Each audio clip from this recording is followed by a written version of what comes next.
On First at 9 this Tuesday, the 9th of September 2025. Repealing entitlements. Supreme Court confirms the constitutionality of the President's Entitlements Repeal Bill. Debate on the bill scheduled for tomorrow. Power restructure. Government launches 4 new state-owned companies to take over the CEB's responsibilities. CEB staff unwilling to join may resign with up to 5 million rupees in compensation. Cabinet spokesperson reveals. Boosting growth. Sri Lanka secures $100 million partnership with the World Bank Group to boost rural livelihoods, create jobs and enhance climate resilience in the agri-food sector. Unrest in Nepal. Nepali Prime Minister resigns as the parliament is set ablaze in violent youth-led anti-corruption protests. Nationwide unrest claims 19 lives. No Sri Lankans affected by the violence thus far. Foreign Ministry assures. Kalin baby so rupial 90කට. Kalin baby podi හැමෝටමයි. From Derana, this is Derana First at 9. Live from Studio 24 in Colombo. Good evening, you're joining First at 9, brought to you by Sri Lanka's most trusted news source, Derana. I'm Tarindu Mahendra, joining you live with the latest in Sri Lanka and around the world. We begin tonight with your top story. The Speaker informed Parliament today that the Supreme Court has concluded that the bill to remove the President's rights does not contradict any provision of the Constitution and may be passed by a simple majority in Parliament. Accordingly, the Parliamentary Affairs Committee has decided to hold the second reading debate on the bill tomorrow, scheduled from 11:30 a.m. to 3:30 p.m. Meanwhile, several topical issues were also discussed in Parliament today. I wish to announce Parliament that I have received the determination of the Supreme Court in respect of the bill titled President's Entitlements Repeal, which was challenged in the Supreme Court under Article 121(1) of the Constitution. The Supreme Court has determined that no provision of the bill is inconsistent with any provision of the Constitution and can be enacted by Parliament with a simple majority. At the 60th session of the UNHRC, the Minister of Foreign Affairs, as we have done throughout history, rejected external interference in Sri Lanka's internal matters. That is commendable. However, I must point out that certain aspects of that statements are being closely observed by both us and the public. Now there are 2 more bills scheduled to be presented to Parliament: the Independent Prosecutor's Office Bill and the Commission for Truth, Unity and Reconciliation in Sri Lanka Bill. If we create an opportunity for external agendas to be implemented internally through these bills, I believe we are placing our war veterans who fought for the sovereignty of this country on the chopping block. I reiterate that the public now suspects this government on this issue as it has long maintained a double standard. Therefore, we must stop the presentation of both the Independent Prosecutor's Office Bill and the Commission for Truth, Unity and Reconciliation in Sri Lanka Bill to Parliament.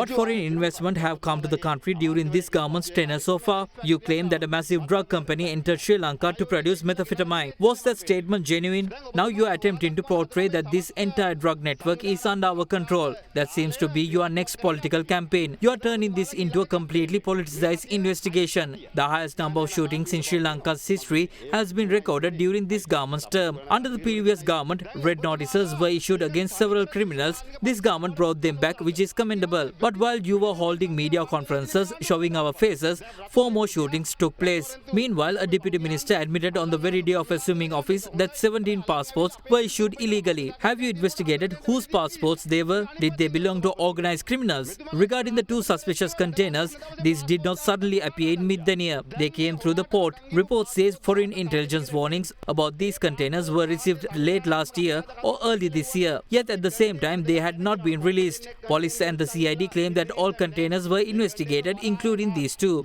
But they were still released. How? Were the Rajapakshas responsible for that as well? If so, there's no point in this government. The fact remains, it was this government that released these containers and now is trying to cover it up.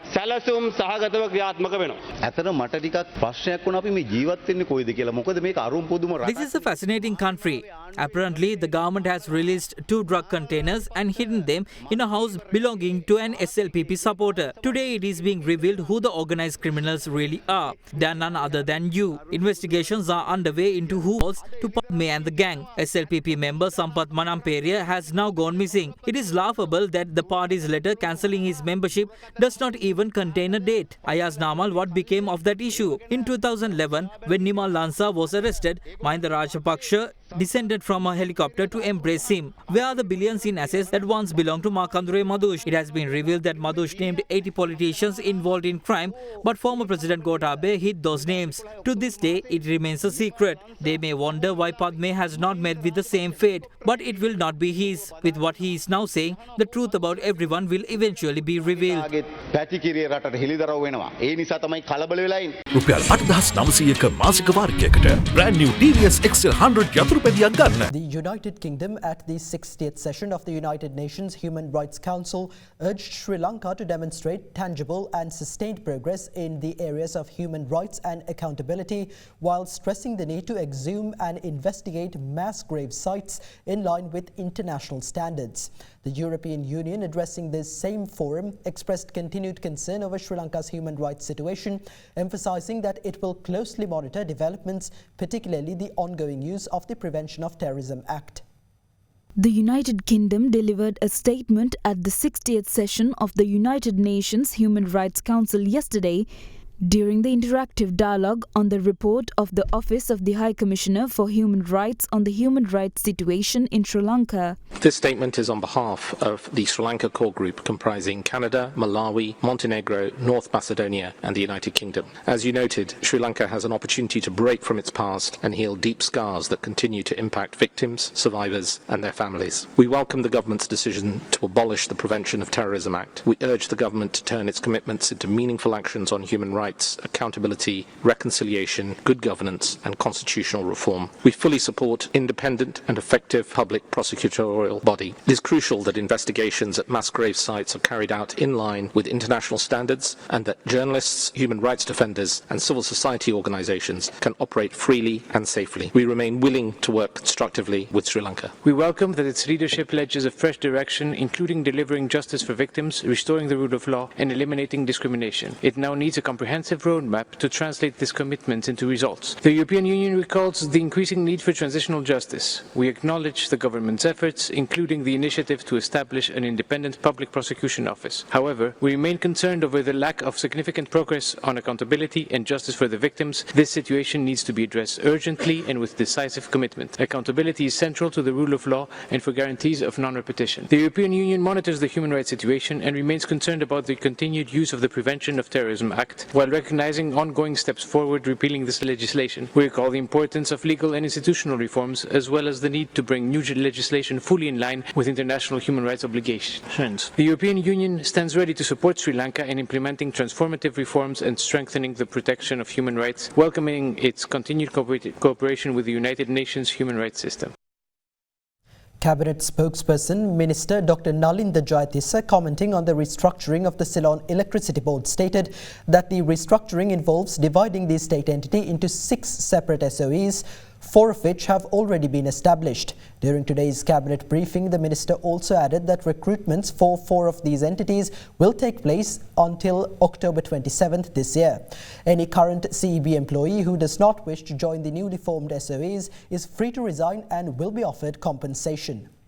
පුවත්පත් මණ්ඩල සංශෝධන පනත සම්බන්ධයෙන් ඇමතුමා දැන් ප්‍රබල පනතක් තියෙනවා online act එක. Online act එක තියෙද්දි නැවත පුවත්පත් මණ්ඩල පනත සංශෝධනය කරන්න ඒක සමාජ මාධ්‍ය යම්කිසි මර්ධනයකට පෙළඹීමක් වගේ වෙනවා නේද? දැන් කිසි මර්ධනයක් නැහැ. මේ There is no such intention. Through this amendment, we aim to protect the rights of consumers as well as uphold professionalism within the media industry. This act is over 5 decades old. Therefore, amendments are necessary. It was also observed that if a newspaper firm identifies an error in a published article and rectifies it, such corrections are not sufficient unless they are also reflected on all social media platforms that quoted the original news. This amendment addresses that gap. Furthermore, the existing act was inadequate to inquire into complaints related to the registration of e-newspapers and e-magazines. If someone suffers harm due to published news, the amendment will also provide an opportunity for them to seek justice.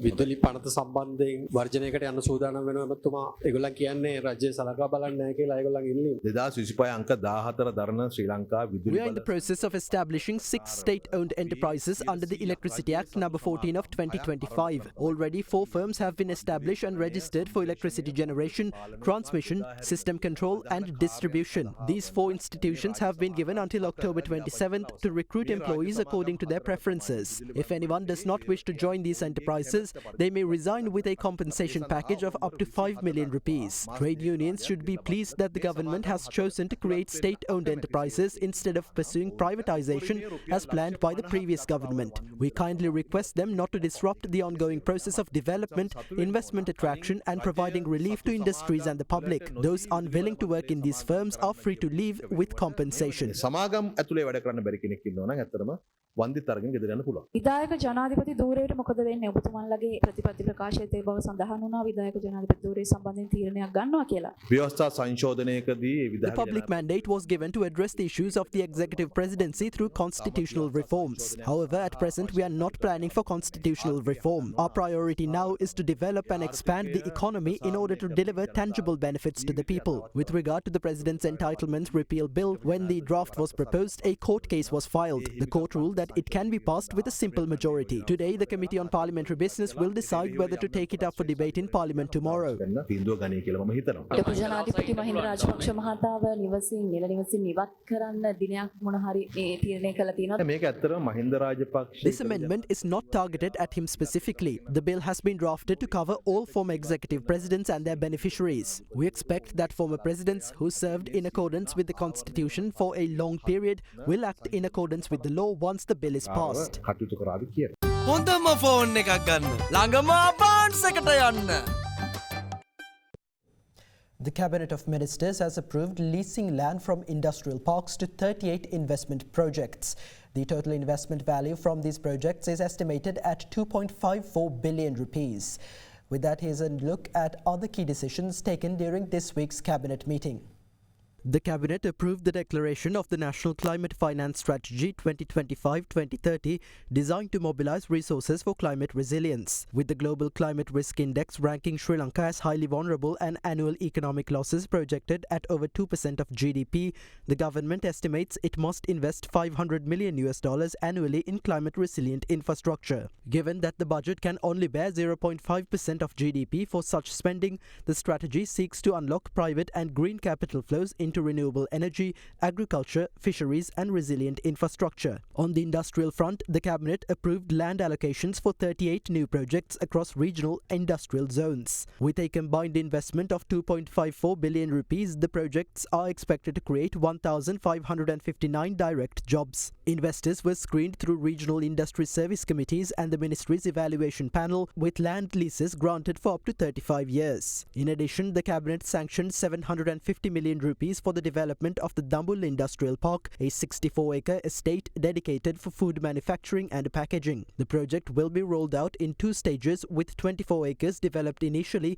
under the Ministry of Industry's Regional Industrial Estate Development Program. Energy Policy also moved forward with the approval to appoint a 5-member expert committee to draft the National Electricity Policy as required under the amended Sri Lanka Electricity Act. The team includes leading experts such as Professor Mohan Munasinghe and President's Counsel Milinda Gunatilaka. The committee will guide long-term planning for renewable energy, system transition and financial sustainability in the power sector. The Cabinet also allocated an additional 6 billion rupees for the Rural Road Rehabilitation and Improvement Program. This is in addition to the 16.5 billion rupees already allocated in 2025, bringing the total to over 22 billion rupees. In healthcare, the Cabinet approved the resumption of 33 suspended development projects in hospitals and health institutions, many of which stalled during the COVID-19 pandemic and economic crisis. With inflation driving up construction costs, the budget and timelines for 17 of these projects will be revised before resumption. Meanwhile, the Cabinet instructed the legal draftsman to prepare a new foster parent protection law. The law will introduce a family-based protection mechanism for children needing alternative care, building on the National Child Protection Authority's concept paper. The National Dangerous Drugs Control Board announced that the test report on the chemical suspected to be used in the production of methamphetamine found in multiple locations across the island will be released within the next 2 days. Chairman Dr. Indika Vanninayaka stated that preliminary testing revealed 5 of the 20 samples collected from Middaniya tested positive for methamphetamine.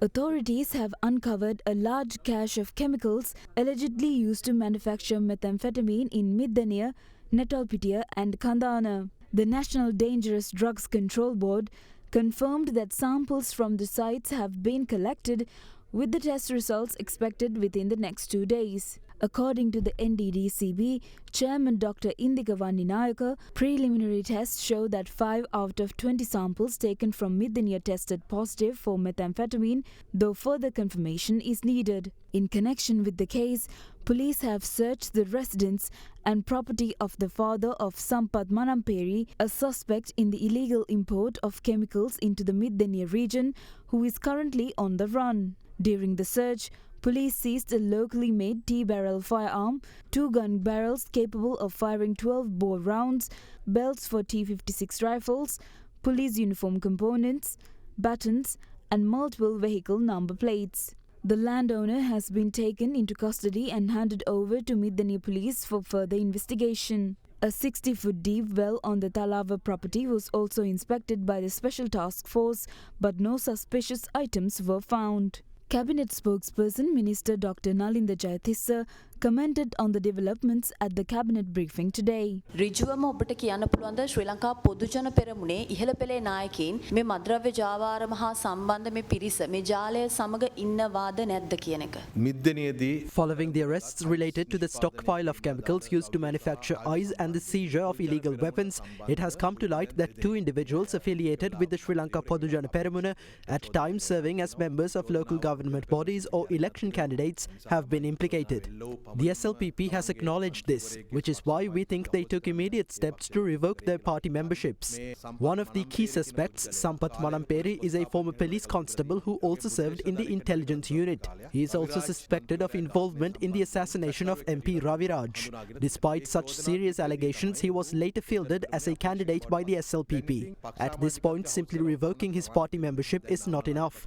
The most significant step Namal Rajapaksa and other SLPP leaders can take is to ensure that Sampath Manamperi is handed over to the police. It is the duty of the SLPP to fully cooperate with the law and support justice being served. මම ඔබතුමාට යොමු කරේ ඔවුන් චෝදනාවක් එල්ල කරනවා ඔබතුමාලා ඉබ්‍රහීම්ගේ පක්ෂ සමාජිකත්වය හොසි කරේ නැහැ. හැබැයි ඔවුන් එලෙස සිදු කරා යයි කියලා. How can Ibrahim's membership be revoked when he is not a member of our party? Those we add to the national list are not members of our party. Nepal's Prime Minister KP Sharma Oli resigned today after violent youth-led anti-corruption protests erupted nationwide. Sparked by a controversial social media ban, the unrest has left at least 19 dead, over 300 injured, and key government buildings, including Parliament, set ablaze. So far, there have been no reports of any Sri Lankans being affected, but the Sri Lankan embassy remains on alert. Nepalese Prime Minister KP Sharma Oli resigned today following days of violent anti-corruption protests led by Gen Z demonstrators triggered by a now revoked ban on 26 social media platforms. Protesters saw it as an attack on free speech amid rising anger over corruption and inequality. Violence peaked yesterday when 19 people were killed and over 300 injured as police clashed with protesters. Despite the ban being lifted, public fury intensified today, with demonstrators storming Parliament and setting fire to parts of the premises. In Kathmandu, protesters also torched Prime Minister Oli's residence in Balkot and broke into Singhadurba, Nepal's central administrative complex, setting its western gate ablaze. Amid mounting pressure, Oli, 73, submitted his resignation to the president, saying it was to help resolve the crisis politically. The president accepted the resignation and began consultations for a new leader. 2 cabinet ministers had resigned earlier on moral grounds. The protests, largely youth-driven, targeted the luxurious lives of corrupt politicians. Demonstrators vandalized homes of several senior leaders. Kathmandu's Tribhuvan International Airport suspended flights as fires near the area posed safety risks, though officials clarified the airport was not formally closed. The international community, including the US, UK, France, Japan and India, has urged all sides to exercise restraint, ensure human rights and pursue peaceful dialogue. Meanwhile, Sri Lanka's foreign ministry advises Sri Lankans in Nepal to take precautions and remain indoors to protect themselves from possible attacks amidst the ongoing violent protests in the country. The ministry announced that Sri Lankan embassy officials can be contacted 24 hours a day over the phone. So far, there have been no reports of any Sri Lankans being affected. Prime Minister Dr. Harini Amarasuriya underscored the vital need to foster a new generation driven by creativity, curiosity and critical thinking, highlighting that Sri Lanka's future depends on individuals capable of thinking innovatively and leveraging ideas to confront global challenges.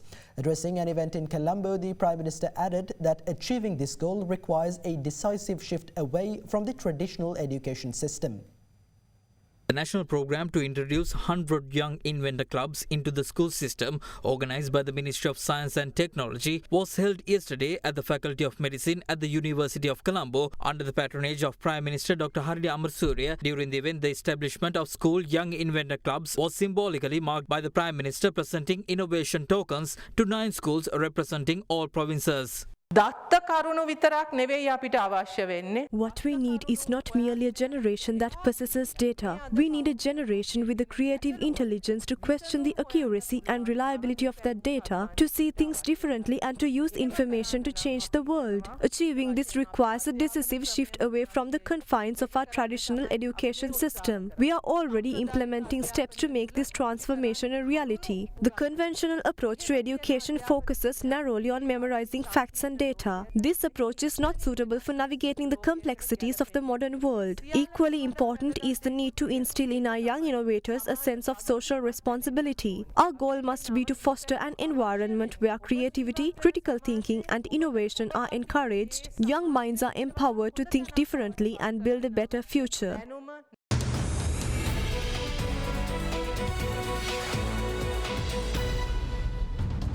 Welcome back. Deputy Minister of Tourism Professor Ruwan Ranasinghe underscored the necessity for a strategic plan aimed at revitalizing the nation's tourism industry. Speaking to the media, the Deputy Minister revealed that this comprehensive plan, designed to foster sustained growth in the tourism sector over the next 5 years, is slated for completion within the next 3 months.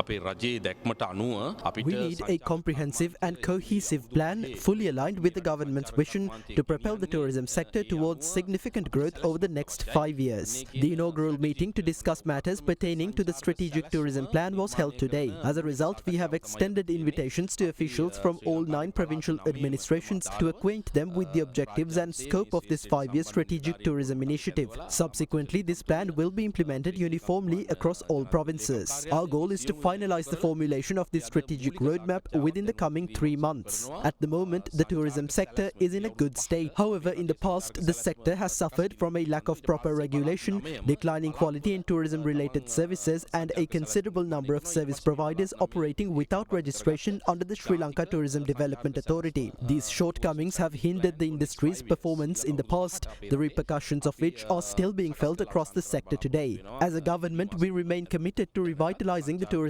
industry as a key driver of economic development. This vision guides our ongoing efforts and initiatives. Over 38,000 people across Sri Lanka are set to benefit from a new $100 million partnership between the government and the World Bank Group aimed at strengthening rural livelihoods, creating jobs and building climate resilience in the agri-food sector. The Integrated Rural and Urban or RUBAN Development and Climate Resilience Project will directly support 8,000 agri-food producers, improve irrigation and drainage services on 71,000 hectares of land, and help smallholder farmers adopt modern, climate-smart agricultural practices that increase harvests and reduce losses. The project also aims to generate new jobs in rural areas, particularly for youth and women, by strengthening agribusiness value chains and expanding market access. Upgrading agriculture data systems and improving food safety standards to help farmers compete in global markets and unlock export opportunities is another project target. The project also aims to attract up to $17 million in private investment by linking farmers to financial institutions, unlocking loans for agribusinesses, and creating new income opportunities in processing, storage, logistics, and marketing. The Colombo bourse closed in the red today, resulted by losses in counters such as Ceylon Tobacco Company, John Kills Holdings and Sampath Bank. The all share price index settled 1.11% lower, ending at 20,674.11 points. The more liquid S&P Sri Lanka 20 slipped 1.01% to settle at 5,895.13 points. Market turnover crossed 9 billion rupees, while the transportation sector was the top contributor to turnover. The food, beverage and tobacco sector was the second highest contributor. Aitken Spence Hotel Holdings, LOLC Holdings and Laughs Gas were also included among the top turnover contributors. Foreign investors closed as net buyers. With that, here's a look at the day's foreign exchange rates.